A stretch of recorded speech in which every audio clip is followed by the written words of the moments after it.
MDH की हल्दी मिर्ची धनिया करे कमाल। ये रंग दे, ये खुशबू दे, ये तीखा, ये कम पड़े। क्या निराला MDH मसाला।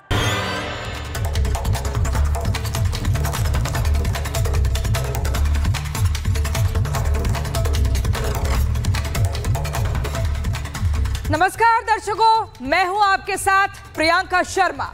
शाम के 6 बजने को है और वक्त हो चुका है महाभारत का। देश में आज हर कोने से एक नई चेतावनी गूंज रही है। कहीं आसमान से बरस रही है महाप्रलय की आफत, तो कहीं जहर घोल रही है नफरत की पाठशाला। और वहीं सियासत के गलियारों में तेजस्वी यादव के एक एक्सपोज ने मचा दी है खलबली। लेकिन दर्शकों, सबसे पहले आप देखिए बाढ़ का कहर, बारिश का आतंक और तबाही की ये तस्वीरें। देश के कई राज्यों में जल प्रलय ने कोहराम मचाया है। उत्तर प्रदेश से लेकर उत्तराखंड, बिहार से लेकर ओडिशा तक कहीं बाढ़ ने घर निकल लिए, कहीं लैंडस्लाइड ने जिंदगी ले ली। गंगा का रौद्र रूप, शहरों की जल समाधि और काशी जैसे पवित्र घाटों का डूब जाना, ये सिर्फ कुदरत का कहर नहीं, सिस्टम की लापरवाही की गवाही भी है। अब सवाल ये कि कब तक यूं ही लोग डूबते रहेंगे और प्रशासन सिर्फ और सिर्फ समीक्षा बैठक करता रहेगा। हर बार ये सुनने को मिलता है ना आपको और हमको कि समीक्षा बैठक हो रही है, जायजा लेने जा रहे हैं मंत्री जी, उसी पानी में अपने पैंट को ऊपर कर कर चले गए, गहराई नाप रही। कब तक होता रहेगा?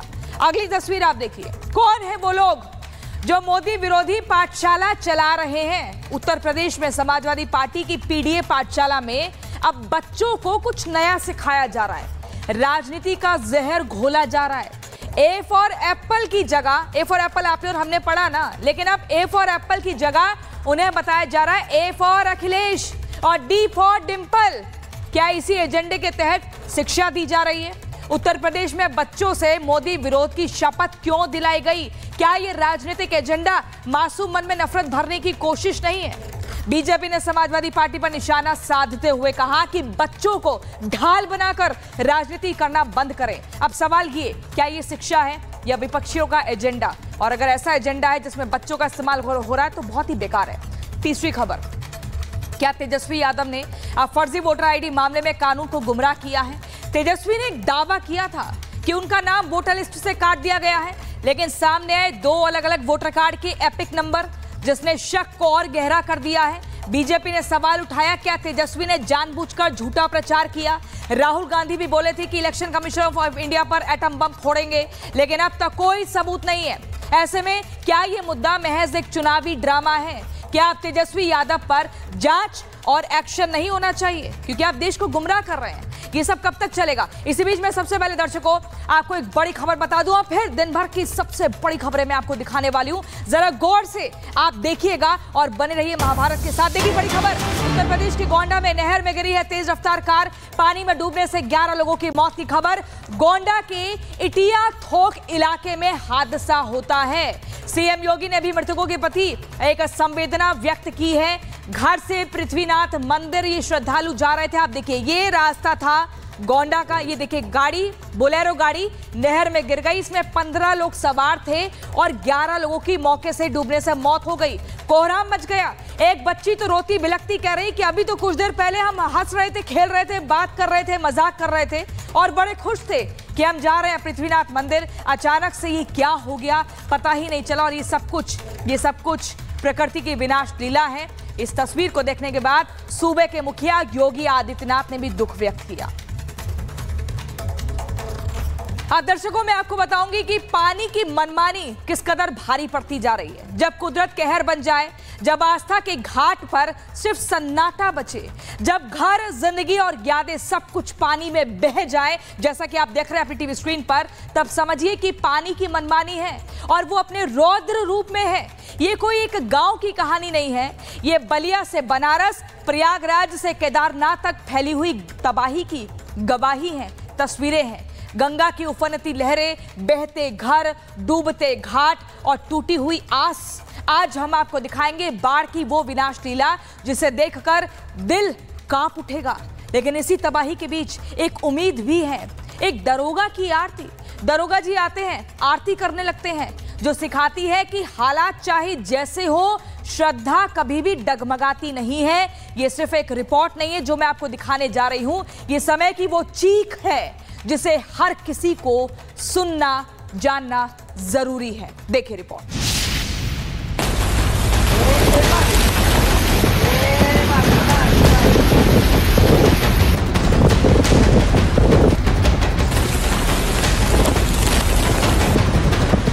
बाढ़ की विनाश लीला देखिए।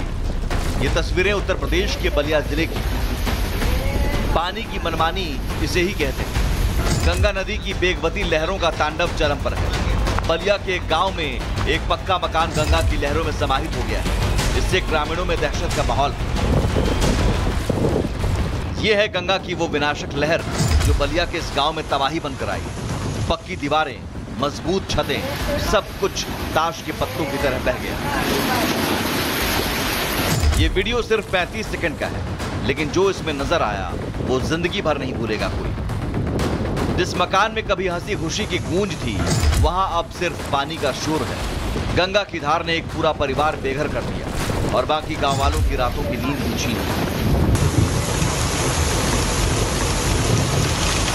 ये काशी का वही 80 घाट है जहां सुबह बनारस की शुरुआत होती थी, जहां भक्ति और संस्कृति की ध्वनि गूंजती थी। लेकिन अब यहां सिर्फ बहता हुआ सन्नाटा है। गंगा की लहरें इस ऐतिहासिक घाट को पूरी तरह निगल चुकी हैं। गंगा का पानी अब दुकानों में घुस गया है। लोग अपने सामान को सुरक्षित करने में जुटे हैं। कई परिवारों को अपने घर छोड़कर सुरक्षित स्थानों की ओर जाना पड़ा है। काशी की संकरी गलियों में अब नावें चल रही हैं। मंदिरों की सीढ़ियां, घाट की आरतियां, सब कुछ गंगा में समाया हुआ है। पानी का दबाव इतना है कि बिजली और जल सप्लाई पर भी असर पड़ने लगा है। गंगा का पानी लगातार बढ़ रहा है और मैं इस वक्त 80 घाट पर मौजूद हूँ।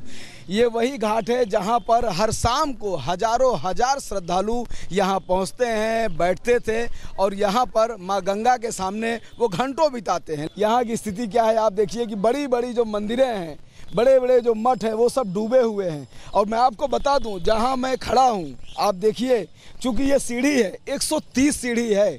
सोचिए कि 130 सीढ़ी नीचे, वहां पर काफ़ी प्लेन जगह थी जहां पर लोग हजारों की संख्या में इकट्ठा होते थे। पानी है वो 130 सीढ़ी ऊपर आ चुका है। बाढ़ है वो यहाँ पर ये जो पानी मौजूद रहेगा, क्योंकि पानी कम होगा तो लोग नीचे जाएंगे और अगर पानी ऐसे बना रहता है या पानी और बढ़ता है तो कहीं न कहीं संकट होगा। और जैसा कि मैं कुछ और आपको दिखाना चाहता हूँ, मैं अपने सहयोगी से कहूँगा आगे का नज़ारा दिखाएं। देखिए क्या स्थिति है वहाँ पर। तो आप देखिए कि यहाँ की जो स्थिति है, ये देखिए, ये पूरी मार्केट है। यहाँ पर तमाम तरह की खाने पीने की चीज़ मिलती है। यहाँ श्रद्धालु आते हैं और इन्हीं घाटों पर और यहाँ पर कुछ अपना वो नाश्ता पानी भी करते हैं। लेकिन आप देखिए सब पूरा डूबा हुआ है, गाड़ियाँ उधर है। अब ये दुकानों का हाल देखिए, यहाँ पर देखिए। तस्वीरें ड्रोन कैमरे की नजर से देखिए। गंगा वाराणसी में खतरे के निशान को पार कर चुकी है। वाराणसी में 3 सेंटीमीटर प्रति घंटे की रफ्तार से गंगा का जलस्तर बढ़ रहा है। सरकार ने सिस्टम को हाई अलर्ट कर दिया है।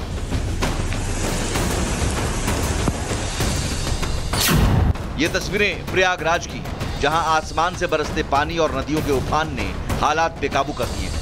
शहर के निचले इलाके पूरी तरह जलमग्न हो चुके हैं। सड़कों से लेकर घरों तक बस पानी ही पानी नजर आ रहा है। कई मोहल्ले टापू में बदल चुके हैं। बच्चे, बुजुर्ग, महिलाएं सभी सुरक्षित ठिकानों की तलाश में हैं। जिन गलियों में कभी रौनक हुआ करती थी, वहां अब सन्नाटा और गहराता पानी है। इन सब के बीच प्रयागराज से एक अनोखा वीडियो वायरल हो रहा है, जहां एक दरोगा ने अपने घर में घुसे बाढ़ के पानी को संकट नहीं, आस्था मानकर गंगा मां का पूजन किया, फूल चढ़ाए, दूध अर्पित किया और पूरे सम्मान से मां गंगा की आरती उतारी। हो गया मां, तेरा चरण मेरे घर पर आकर हुआ, आपका आशीर्वाद प्राप्त कर, जय गंगा मैया की जय गंगा। जब एक तरफ बाढ़ लोगों को डरा रही है, वहीं ये वीडियो सिखा रहा है कि हालात कैसे भी हों, भावनाएं हार नहीं मानती। यह सिर्फ एक पूजा नहीं, ये भावनात्मक जड़ता के बीच एक उम्मीद की लौ है।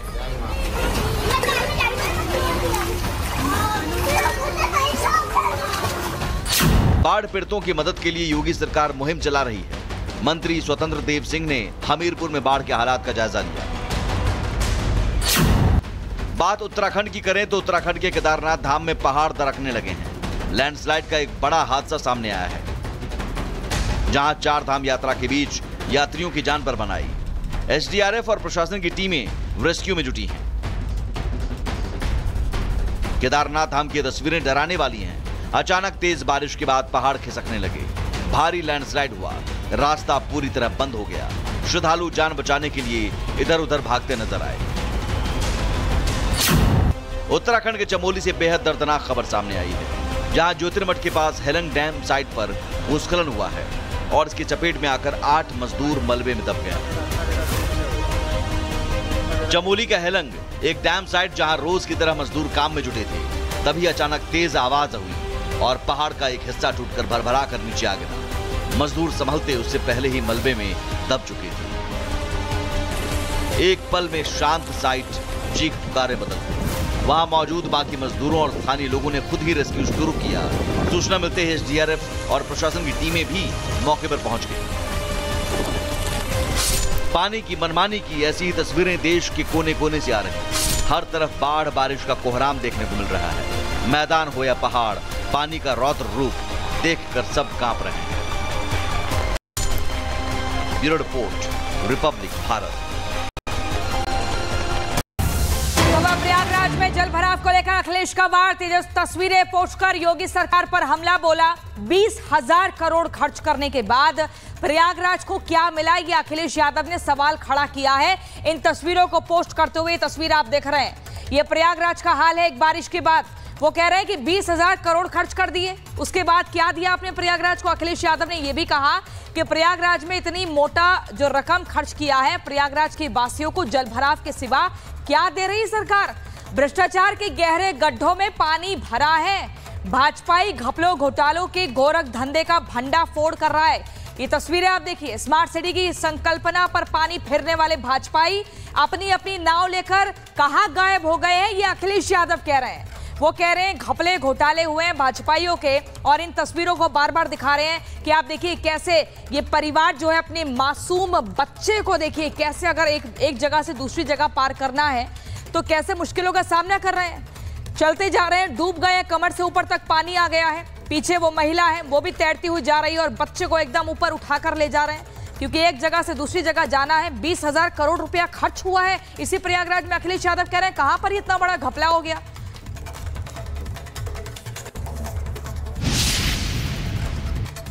और चलिए अब अगली खबर में आपको बता दूं, बिहार से ये खबर है जहां पर अब ये सवाल खड़े हो रहे हैं कि तेजस्वी पर एक्शन नहीं होना चाहिए क्या। इन ग्राफिक्स को जरा गौर से आप देखिएगा। मैं आपको बता दूं, तेजस्वी के 2 वोटर आईडी कार्ड पर बवाल मचा हुआ है। तेजस्वी के पास हैं 2 एपिक नंबर।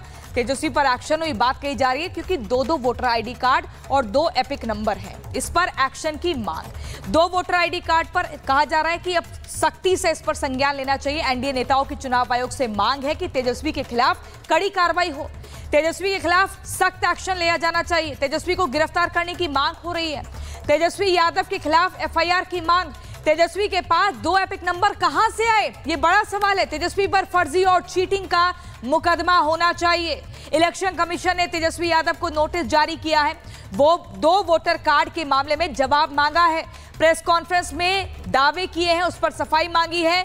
आयोग ने दोनों वोटर कार्ड की प्रतियां भी मांगी है। तेजस्वी यादव का वोटर लिस्ट से नाम कट गया या फिर तेजस्वी खुद देश को गुमराह कर रहे हैं, ये बड़ा सवाल है। एक रिपोर्ट में आपको दिखाती हूं।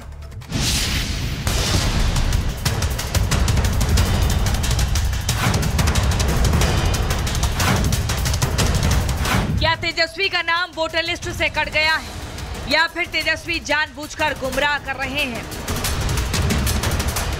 ये सवाल आज इसलिए जरूरी हो गया है क्योंकि विपक्ष लगातार एसआईआर प्रक्रिया पर सवाल उठा रहा है। तेजस्वी अपना नाम काटने का आरोप लगा रहे हैं, तो वहीं राहुल इलेक्शन कमीशन की खामियों को लेकर एटम बम फोड़ने की धौंस दिखा रहे हैं। हालांकि अभी तक न तेजस्वी का आरोप सिद्ध हो पाया है और न ही राहुल गांधी कोई खुलासा कर सके हैं।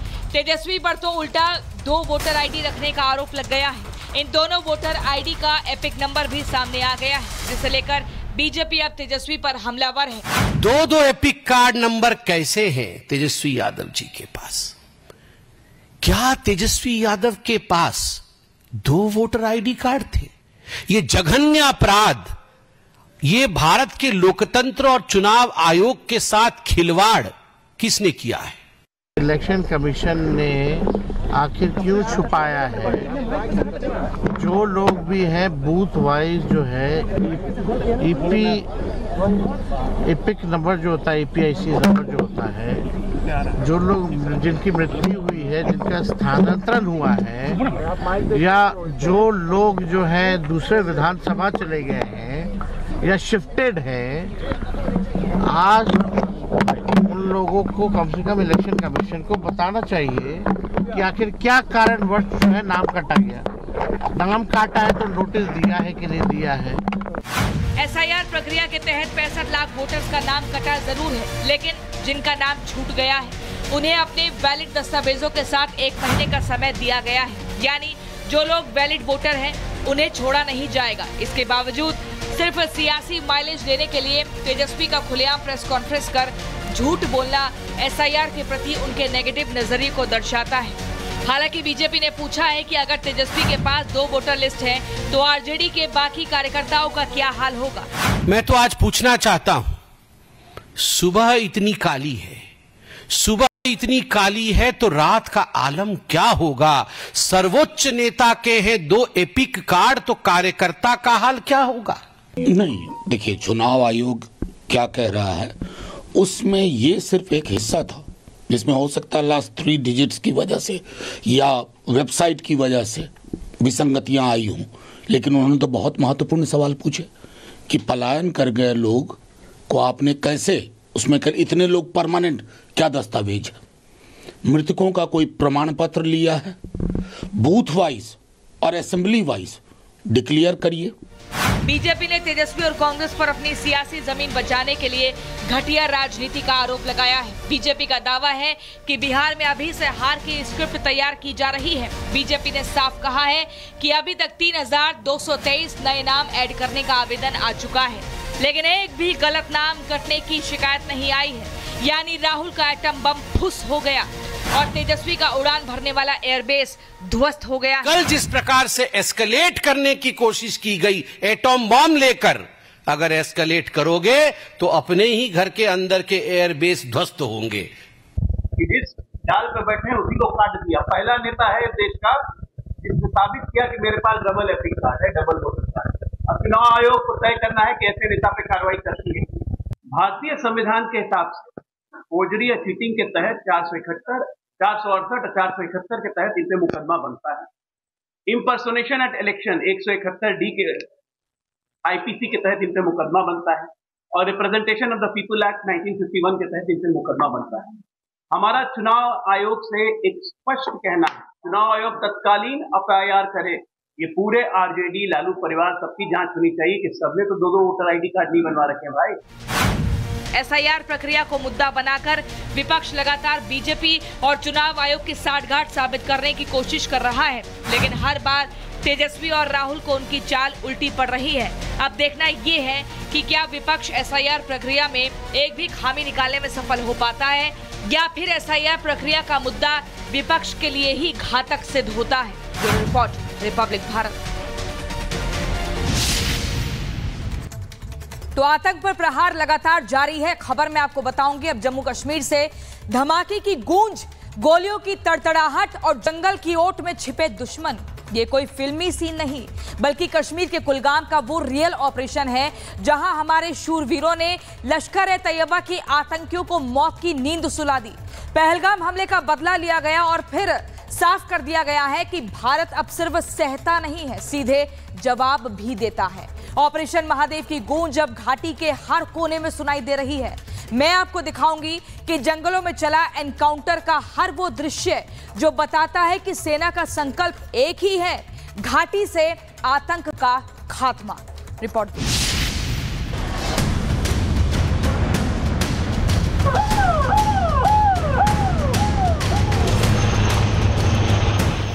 गोलियों की गूंज, जोरदार धमाका, आतंकियों का एनकाउंटर। ये कुलगाम के आखल इलाके का घना जंगल है जहां पर आतंकियों और सुरक्षा बलों के बीच मुठभेड़ जारी है। कभी गोलियों की आवाज सुनाई देती है तो कभी जोरदार धमाका होता है। सुबह की पहली किरण के साथ ही इस इलाके में सुरक्षा बलों का ऑपरेशन तेज हो गया था। उन आतंकियों की तलाश हो रही है जो कि घने जंगल की ओट में छिपे हैं, लेकिन आखिर कब तक बचेंगे? बताया जा रहा है कि जंगल में छिपे ये लश्कर-ए-तैयबा के आतंकी हैं, जिन्हें सुरक्षा बलों ने घेर रखा है। दोनों ओर से गोलियां दागी जा रही हैं, बारूद की बौछार हो रही है और पूरा जंगल धमाकों की आवाज से गूंज रहा है। इस पूरे इलाके में सुरक्षा बलों का कड़ा पहरा है। अतिरिक्त बलों की तैनाती की गई है, क्योंकि ये भी आशंका जताई जा रही है कि इन घने जंगलों में आतंकियों का कोई बड़ा ठिकाना भी हो सकता है।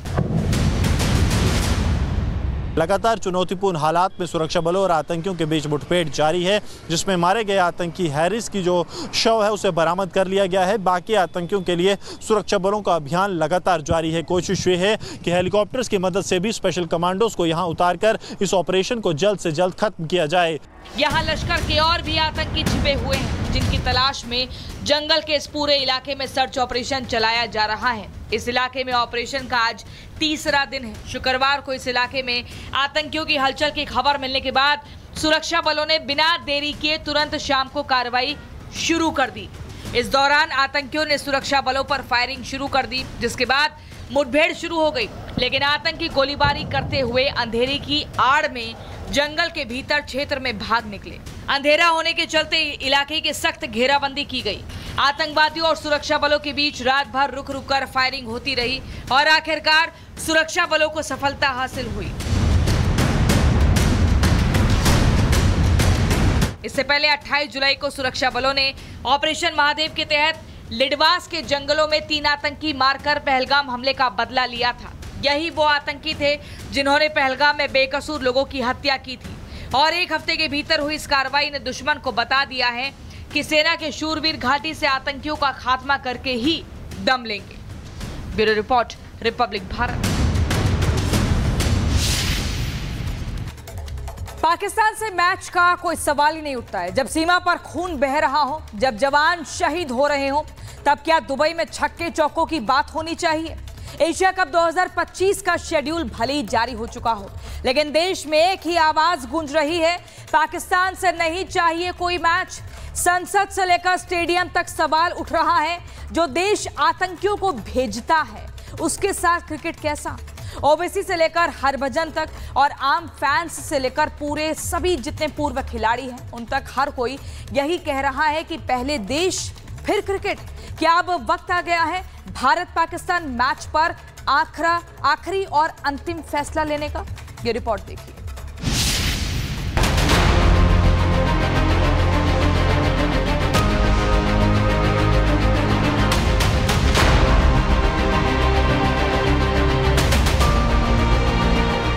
एक तरफ एशिया कप का शेड्यूल जारी, दूसरी तरफ भारत में गूंज उठी आवाज, पाकिस्तान से नहीं चाहिए कोई मैच। एआईएमआईएम सांसद असदुद्दीन ओवैसी ने कह चुके हैं और अब खेल की दुनिया में भी उठ रहा है सवाल, क्या पाकिस्तान से मुकाबला किसी भी मायने में सही है? पाकिस्तान का एयरक्राफ्ट हमारे एयर स्पेस में नहीं आ सकता, उनकी कश्ती हमारे पानी में नहीं आ सकती, ट्रेड खत्म हो चुका है, डायरेक्ट इनडायरेक्ट ट्रेड। आपका जमीर जिंदा क्यों नहीं है? किस सूरत से आप पाकिस्तान से क्रिकेट मैच खेलेंगे जब हम पानी नहीं दे रहे हैं? 80% पानी पाकिस्तान का हम रोक रहे हैं। ये कहकर के पानी और खून नहीं बहेगा, आप क्रिकेट मैच खेलेंगे? मैडम, मेरा जमीर तो गवारा नहीं करता कि मैं उस मैच को देखूंगा। जब पाकिस्तान हमारे जवानों को मार रहा है तब उसके साथ क्रिकेट क्यों खेला जाए? 2 बार भारतीय खिलाड़ियों ने पाकिस्तान के खिलाफ खेलने से इनकार किया, खासकर वर्ल्ड चैंपियन लीग के दौरान। इनकार के पीछे था सिर्फ एक संदेश, पहले देश फिर क्रिकेट। देश की भावना सर्वोपरि है। भारत खेल को राजनीतिक मंच नहीं मानता, लेकिन जब बात राष्ट्रीय सुरक्षा की हो, भारत पीछे नहीं हट सकता। इन सब के बीच एशियन क्रिकेट काउंसिल यानी एसीसी ने एशिया कप 2025 की वेन्यूज की 2 अगस्त को आधिकारिक घोषणा कर दी। एशिया कप 9 सितंबर से 28 सितंबर तक संयुक्त अरब अमीरात में खेला जाएगा। ये मुकाबले दुबई और अबू धाबी में खेले जाएंगे। टूर्नामेंट की शुरुआत 9 सितंबर को अफगानिस्तान और हांगकांग के बीच होने वाले मुकाबले से होगी, जो अबू धाबी के शेख जायद स्टेडियम में खेला जाएगा। वहीं भारत और पाकिस्तान के बीच हाई वोल्टेज मुकाबला 14 सितंबर को दुबई इंटरनेशनल स्टेडियम में खेला जाएगा, जिसे लेकर विरोध के सुर तेज हो गए हैं। भाइयों को पहलगाम में निर्दोष व्यक्तियों को बेरहमी से मारा था, उसके साथ मैच का किसी भी कोई भी रिश्ता का समझौता नहीं होना चाहिए। और पाकिस्तान हमारा दुश्मन मुल्क है, किसी भी तरह का कोई भी न संवाद होना चाहिए, न गेम होना चाहिए, न किसी भी तरह का कोई रिश्ता उसके साथ होना चाहिए। बिल्कुल भी नहीं होना चाहिए। कभी भी दुश्मन के साथ मैच नहीं खेला जाता है, और वो मेरा दुश्मन है, हम उसके साथ कैसे मैच खेलेंगे। भारत पाकिस्तान का क्रिकेट सिर्फ खेल नहीं, भावना है। सवाल सिर्फ रन और विकेट का नहीं है, सवाल है उस खून का जो एलओसी पर बहता है। चाहे एशिया कप हो या वर्ल्ड कप, ये तय करना है सिर्फ बीसीसीआई का नहीं, पूरे देश की भावना का विषय बन चुका है। Bureau report, Republic Bharat. देखिए, सवाल बड़ा ये है कि आखिर बच्चों को स्कूल में नफरती पाठ क्यों पढ़ाया जा रहा है? सिर्फ राजनीति चमकाने के लिए। बच्चों के स्कूल में अब किताबें नहीं, अब सियासत के पन्ने खोले जा रहे हैं, पलटे जा रहे हैं। ए फॉर एप्पल नहीं, ए फॉर अखिलेश और डी फॉर डिम्पल पढ़ाया जा रहा है। समाजवादी पार्टी की पीडीए पाठशालाएं अब सवालों के घेरे में है, जहां मासूम बच्चों को शिक्षा की जगह नफरत के पाठ पढ़ाए जा रहे हैं। जौनपुर में, जी हां, उत्तर प्रदेश के जौनपुर में बच्चों से मोदी के खिलाफ शपथ दिलाई गई, तो बीजेपी ने पलटवार करते हुए इसे राजनीतिक जहर करार दिया है। सवाल बहुत बड़ा है, क्या राजनीति के लिए बच्चों की मासूम सोच से खिलवाड़ ठीक है? क्या चुनावी लड़ाई अब क्लासरूम तक पहुंच चुकी है? ये रिपोर्ट देखिए।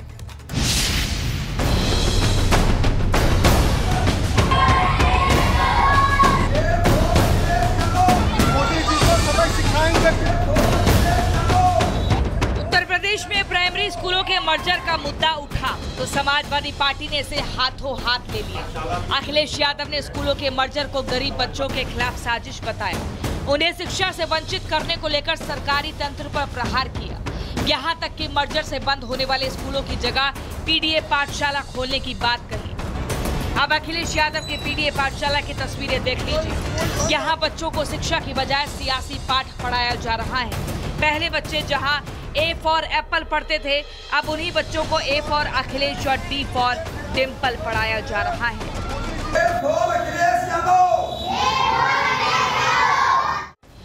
हद तो तब हो गई जब जौनपुर की पीडीए पाठशाला में बच्चों को मोदी के खिलाफ नफरती पाठ पढ़ाया जाने लगा। समाजवादी पार्टी के नेता छोटे छोटे बच्चों के मन में मोदी के खिलाफ नफरत भरते दिखाई दिए। अब सवाल ये है कि क्या यही पीडीए की पाठशाला है? क्या देश के प्रधानमंत्री के खिलाफ नौनिहालों के मन में नफरत भरना कहां तक सही है?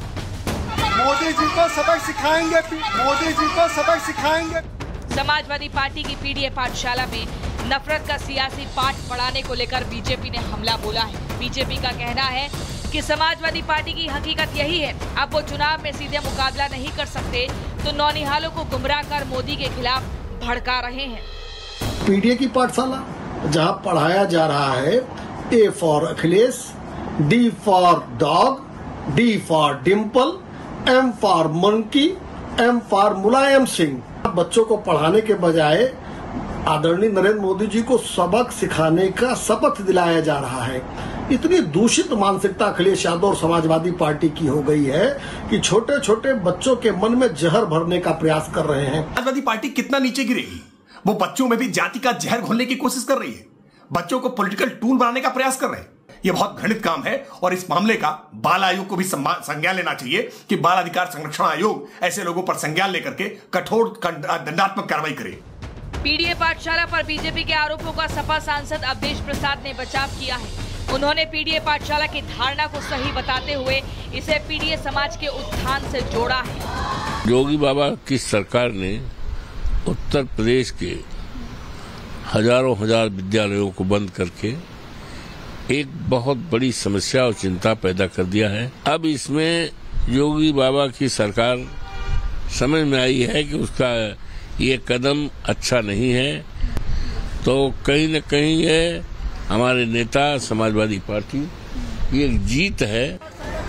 उत्तर प्रदेश में स्कूलों के मर्जर को मुद्दा बनाकर जिस तरह से समाजवादी पार्टी सियासत कर रही है, उससे एक बात तो साफ है कि सपा अभी से चुनावी मूड में आ गई है। लेकिन चुनाव में नौनिहालों का इस्तेमाल कितना सही है? उम्र में बच्चों को नैतिकता का ज्ञान मिलना चाहिए। उस उम्र में बच्चों को नफरत का सियासी पाठ पढ़ाना कितना सही है? ये बड़ा सवाल। Bureau report, Republic. और चलिए अब आपको कांग्रेस का पाकिस्तान प्रेम आज मैं आपको बताती हूं कि कितना पाकिस्तान से प्रेम है कांग्रेस को, जब पूरी दुनिया पाकिस्तान को आतंकी देश करार दे चुकी है। जब अमेरिका से लेकर संयुक्त राष्ट्र तक पहलगाम हमले में पाकिस्तान की साजिश का पर्दाफाश हो चुका है, तब भारत में ही कुछ नेता हैं जो पाकिस्तान को क्लीन चिट देने में जुटे हुए हैं। जी हां, कांग्रेस नेता मणिशंकर अय्यर और चिदंबरम ने न सिर्फ पाकिस्तान को बचाने की कोशिश की, बल्कि भारत की एजेंसियों पर ही सवाल उठा दिए हैं। सवाल ये है कि जब भारत ऑपरेशन सिंदूर के जरिए आतंक का नक्शा मिटा रहा है, तब कांग्रेस के नेता पाकिस्तान की जुबान क्यों बोल रहे हैं? क्या ये सिर्फ एक बयान है या चुनाव से पहले पाकिस्तान प्रेम की नई स्क्रिप्ट है? देखिए रिपोर्ट।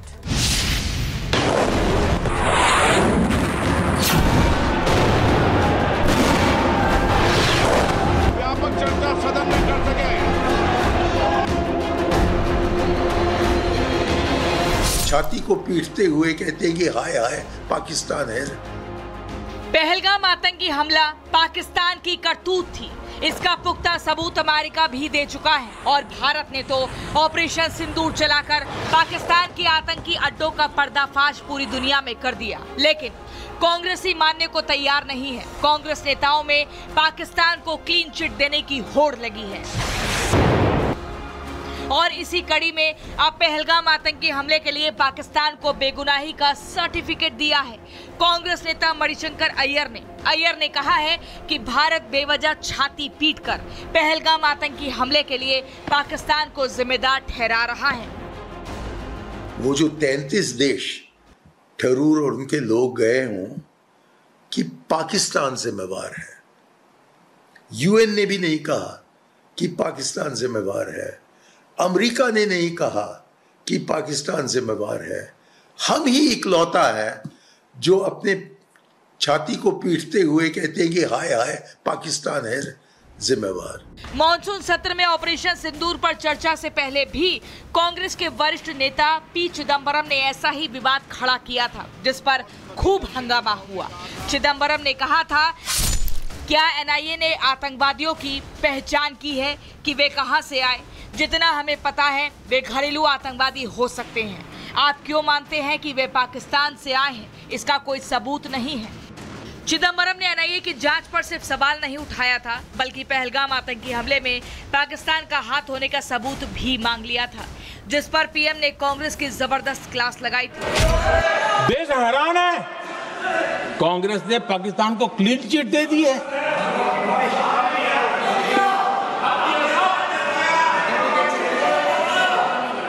उनकी ये हिम्मत, और इनकी आदत जाती नहीं है, ये हिम्मत कि पहलगाम के आतंकी पाकिस्तानी थे, इसका सबूत दो।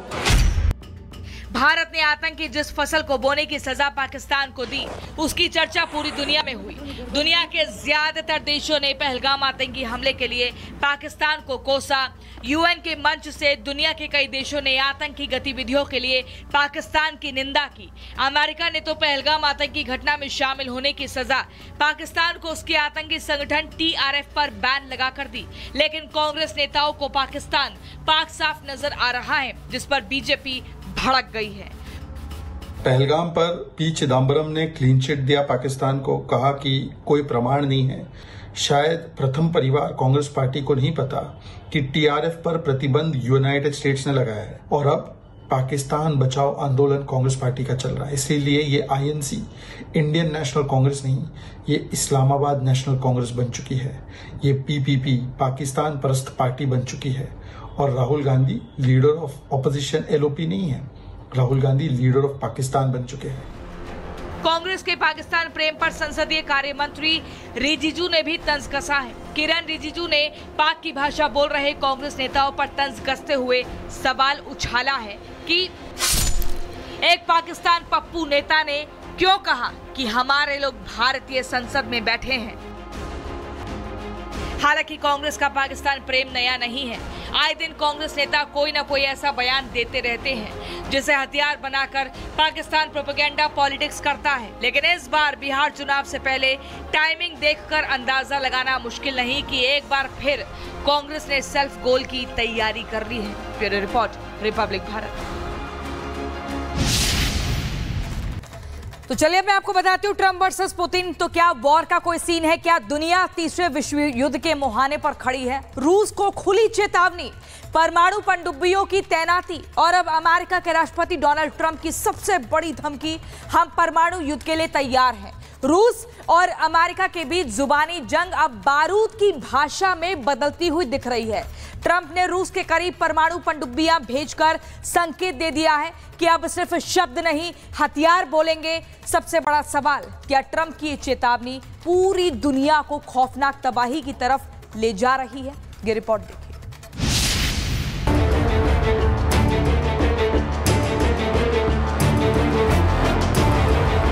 ट्रंप ने रूस को दी सबसे बड़ी धमकी, रूस के साथ परमाणु युद्ध के लिए तैयार। अमेरिका और रूस के बीच तनाव लगातार बढ़ता ही जा रहा है। दोनों देशों के बीच तल्खियां भी बढ़ती जा रही है। वजह साफ है कि अमेरिका ने 8 अगस्त तक रूस को युद्ध रोकने की चेतावनी दी है और उसकी मियाद जल्द पूरी होने वाली है। इस बीच रूस के पूर्व राष्ट्रपति के बयान से अमेरिका बौखला गया है और अमेरिका ने रूस के खिलाफ बड़ा फैसला लिया। फैसला ये कि रूस के करीब 2 परमाणु पनडुब्बी तैनात कर दी गई और अब ट्रंप रूस को धमकी दे रहे हैं कि अमेरिका परमाणु युद्ध के लिए तैयार है। Oh yeah, well we had to do that. We just have to be careful. And a threat was made and we didn't think it was appropriate, so I have to be very careful. So I do that on the basis of safety for our people. दावा किया जा रहा है कि Trump की धमकी के बाद रूस बड़े युद्ध अभ्यास की तैयारी कर रहा है। रूस सैन्य अभियान की तत्परता और लंबी दूरी के हथियारों के इस्तेमाल की क्षमता को परख रहा है। ऐसे में दोनों देशों से एक छोटी सी चूक पूरी दुनिया को विश्व युद्ध में खींच ले जाएगी। दरअसल अब तक अमेरिका और रूस में यूक्रेन के साथ युद्ध विराम पर चर्चा हो रही थी, लेकिन जब ट्रंप ने रूस की इकोनॉमी को डेड कहा, तब से दोनों देशों के बीच जुबानी जंग शुरू हो गई। अमेरिका रूस के बीच बयानबाजी जारी है और तनाव भी। ऐसे में पूरी दुनिया को अब डर सताने लगा है कि विश्व के 2 सुपर पावर में अगर ठन गई तो वर्ल्ड वार के खतरे को कोई रोक नहीं सकता। Bureau report, Republic Bharat. भगवा विरोधियों का मुंह काला, साध्वी प्रज्ञा सिंह ठाकुर ने यही कहा है विक्ट्री साइन दिखाते हुए। जिस भगवा पर कांग्रेस ने आतंक का लेबल चिपकाया, उस लेबल को अब हटाया जा चुका है, क्योंकि जिस साध्वी को लेकर आतंकी बताकर वर्षों तक सलाखों के पीछे रखा गया, आज वही साध्वी प्रज्ञा कोर्ट से बाइज्जत बरी होकर अपने गृह राज्य भोपाल लौटी है और कांग्रेस पर खुलकर हमला बोला है।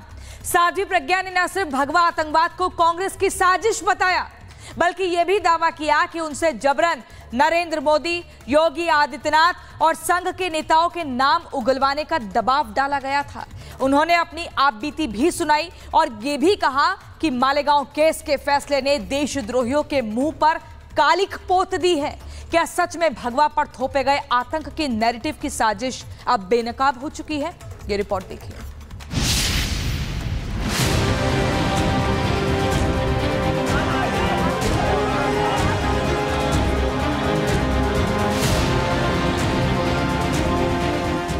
मालेगांव बम धमाके में कोर्ट का फैसला आने के बाद तमाम आरोपों से बरी साध्वी प्रज्ञा अपने गृह राज्य भोपाल पहुंची, जहां उनका भव्य स्वागत हुआ। लेकिन भोपाल पहुंचने के बाद साध्वी प्रज्ञा ने कांग्रेस पर जोरदार हमला बोला है। उन्होंने मालेगांव धमाके पर कोर्ट के फैसले को सत्य की जीत बताया और कहा कि इस फैसले ने देशद्रोहियों के मुंह पर कालिख पोत दी। सत्य की जीत हुई है जो सुनिश्चित थी, क्योंकि धर्म और सत्य हमारे पक्ष में था, इसलिए जीत होनी ही थी। सत्यमेव जयते, ये मैं पहले भी बोली थी और वह सिद्ध हुआ। विधर्मियों के, देशद्रोहियों के मुंह काले हुए हैं, उनको जवाब मिला है और देश हमेशा धर्म और सत्य के साथ है और ये रहेगा। साध्वी प्रज्ञा ने भगवा आतंकवाद का फेक नैरेटिव गढ़ने वाले कांग्रेस नेताओं पर कई संगीन आरोप लगाए। साथ ही उन्होंने इस मामले में कई बड़े खुलासे भी किए।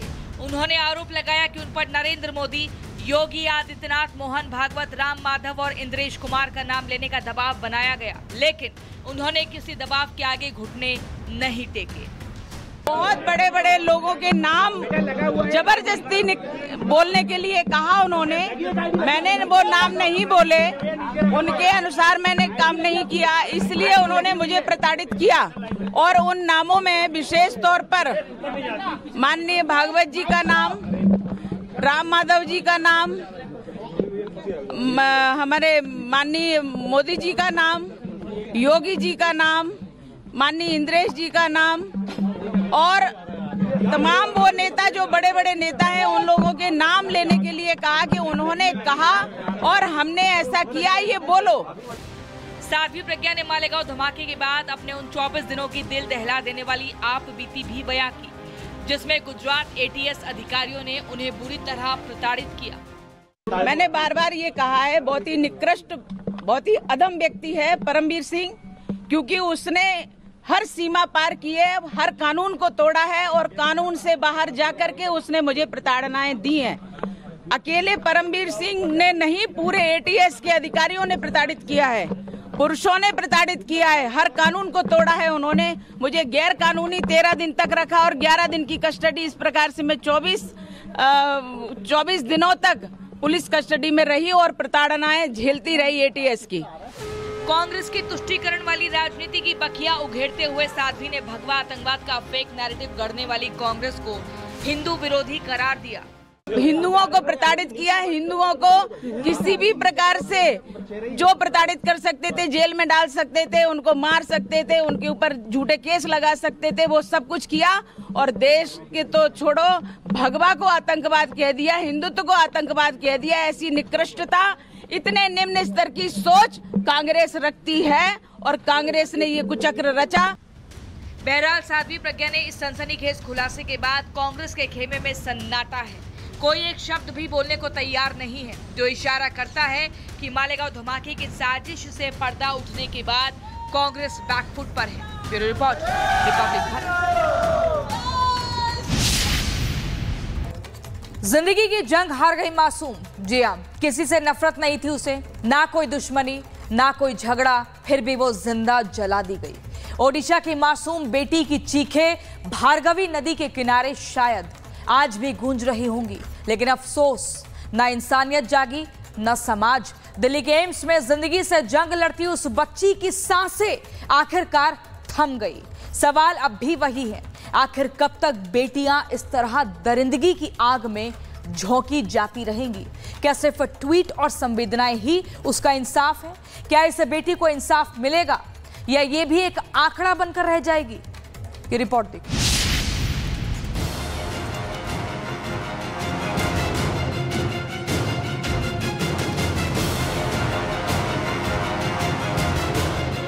दिल्ली के एम्स में जिंदगी से जंग लड़ती एक नन्ही सी जान आखिर में जंग हार गई। उसने शायद ही किसी का कुछ बिगाड़ा हो। बच्ची जब अपने दोस्त से मिलकर लौट रही थी तो उसे यह अंदाजा नहीं था कि 3 हैवान उसकी सांस को रोक देंगे। दरअसल पुरी के भार्गवी नदी किनारे 19 जुलाई की सुबह यह दिल दहला देने वाली वारदात को उस वक्त अंजाम दिया गया जब बच्ची अपने दोस्त से मिलकर घर वापस आ रही थी। इस दौरान बाइक सवार हैवानों ने उसे रोक लिया और बेहोश कर नदी के किनारे ले गए। इसके बाद पेट्रोल डालकर उसे आग के हवाले कर दिया। तीनों हैवानों के इस कृत्य से बच्ची लगभग 75% तक जल चुकी थी, लेकिन इसके बाद भी उसने हार नहीं मानी और किसी तरह से वो पास के एक गांव में पहुंची, जहां स्थानीय लोगों ने उसे पिपली के हॉस्पिटल में भर्ती कराया, जहां प्राथमिक उपचार के बाद उसे भुवनेश्वर एम्स में भर्ती कराया गया और बाद में उसे एयरलिफ्ट कर दिल्ली एम्स लाया गया। यहां बच्ची की 2 बार सर्जरी की गई, स्किन ग्राफ्टिंग की गई, डॉक्टरों ने हर कोशिश की, लेकिन उसकी सांसें थम गई। ओडिशा के सीएम मोहन मांझी ने एक्स पर पोस्ट करते हुए मासूम के निधन पर शोक व्यक्त किया। उन्होंने लिखा कि बलंगा इलाके की लड़की की मौत की खबर सुनकर मुझे गहरा सदमा लगा है। सरकार के तमाम प्रयासों और दिल्ली स्थित एम्स की विशेषज्ञ चिकित्सा टीम के 24 घंटे प्रयास के बावजूद उसकी जान नहीं बचाई जा सकी।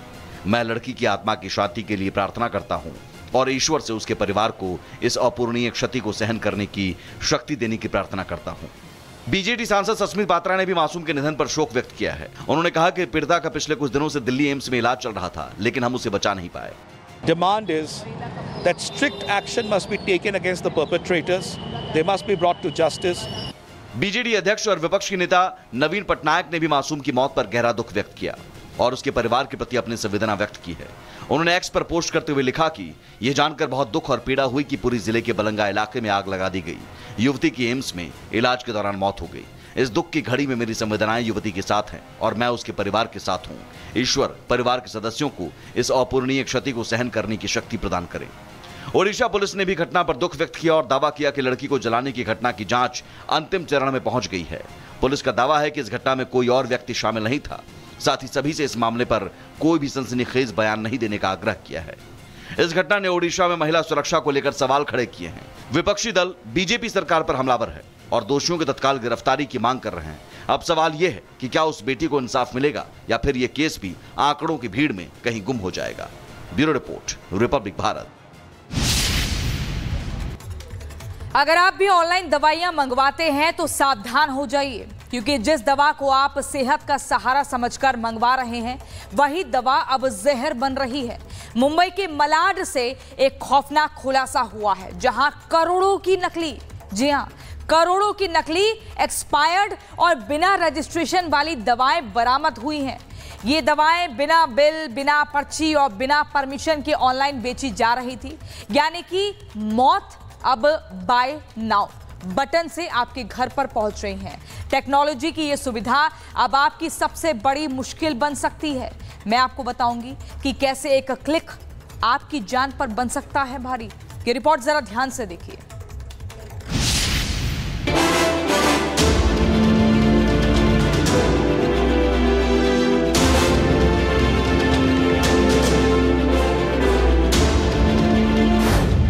क्या आप भी ऑनलाइन शॉपिंग के दीवाने हैं? क्या आप भी सस्ते के चक्कर में फंसे हुए हैं? क्या आप भी ऑनलाइन दवाइयां मंगवाते हैं? तो सावधान हो जाइए, सस्ता का चक्कर जान ले लेगा।